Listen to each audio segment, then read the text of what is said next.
শায়েকে চরমনায় নির্দেশে সংখ্যালঘু ভাই তথা হিন্দু বৌদ্ধ খ্রিস্টান তাদের ব্যবসা প্রতিষ্ঠান, তাদের বাড়িঘর, এমনকি সদ্য ক্ষমতাচ্যুত আওয়ামী লীগ ভাইদের বাড়িঘর পর্যন্ত ইসলামী আন্দোলন বাংলাদেশ সহ ইসলামিক সংগঠনের নেতাকর্মীরা তারা পাহারা দিয়েছে। ঠিক ঠিক না? আসসালামু আলাইকুম ওয়া রাহমাতুল্লাহি ওয়া বারাকাতুহু।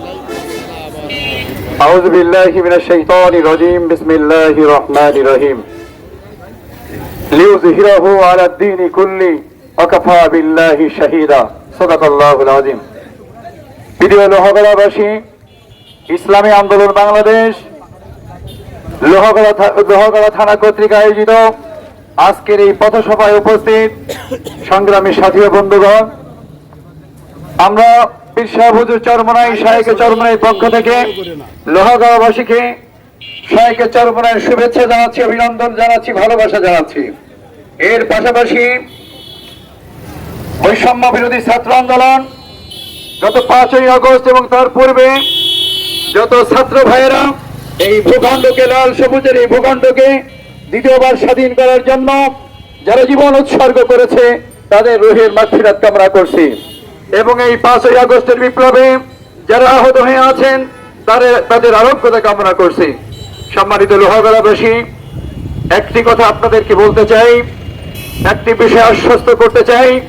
পীর সাহেব চরমনাই তিনি আল্লাহ এবং আল্লাহ রসুলের আদর্শ অনুযায়ী রাষ্ট্র পরিচালনা করার জন্য নেতা কর্মীকে উদ্বুদ্ধ করেছেন, উৎসাহিত করেছেন। তার নমুনা ইতিমধ্যে আপনারা দেখেছেন। গত 5ই আগস্ট এই সরকারের পতনের পর সংখ্যালঘুদের বাড়িঘর ইসলামী আন্দোলন বাংলাদেশের নেতা কর্মীরা শায়েকে চরমনায় নির্দেশে সংখ্যালঘু ভাই তথা হিন্দু বৌদ্ধ খ্রিস্টান তাদের ব্যবসা প্রতিষ্ঠান, তাদের বাড়িঘর, এমনকি সদ্য ক্ষমতাচ্যুত আওয়ামী লীগ ভাইদের বাড়িঘর পর্যন্ত ইসলামী আন্দোলন বাংলাদেশ সহ ইসলামিক সংগঠনের নেতাকর্মীরা তারা পাহারা দিয়েছে। ঠিক ঠিক না? এটা ইসলামের আদর্শ। সুতরাং আপনাদেরকে আশ্বস্ত করতে চাই, আমরা সকলে মিলে যদি অক্লান্ত পরিশ্রম করে ঐক্যবদ্ধভাবে শায়েকে চরমনাই তথা ইসলামী আন্দোলনের পক্ষে কাজ করে আগামী সংসদ যদি ইসলামের সংসদ করতে পারি, আগামী সংসদ যদি শায়েকে চরমনাই নেতৃত্বে ইসলামী আন্দোলনের ছায়াতলে এসে কোরআন হাদিসের সংসদ যদি করতে পারি, যদি ইসলামিক সরকার গঠন করতে পারি, এতটুকু নিশ্চয়তা দেওয়া যায় কোরআন হাদিস মোতাবেক আপনারা গত 5ই আগস্ট যা দেখেছেন প্রত্যেকটি হিন্দু বৌদ্ধ খ্রিস্টান সহ বিএনপি হোক, আওয়ামী লীগ হোক, জাতীয় পার্টি হোক, যে কোনো ইসলামিক দলের নেতৃবৃন্দ হোক, এই বাংলাদেশের নাগরিক যারা আছে তাদের নিরাপত্তা দেওয়ার জন্য শায়েকে চরমনাই সদা প্রস্তুত এবং শায়েকে চরমনাইয়ের নেতৃত্বে আমরা যারা রয়েছি, ওরা নেতা কর্মী আমরা যারা আছি, আমরা প্রতিটি নাগরিকের, প্রত্যেকটা নাগরিকের নিরাপত্তা নিশ্চিতের জন্য আমরা ইনশাআল্লাহ প্রস্তুত আছি। ঠিক কিনা?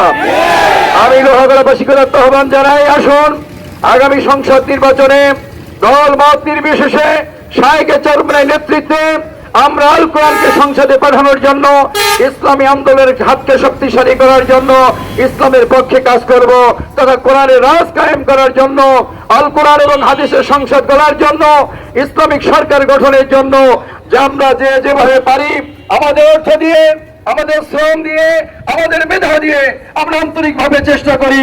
আল্লাহ পাক আমাদের তৌফিক দান করুন। সকলে বলি আমিন।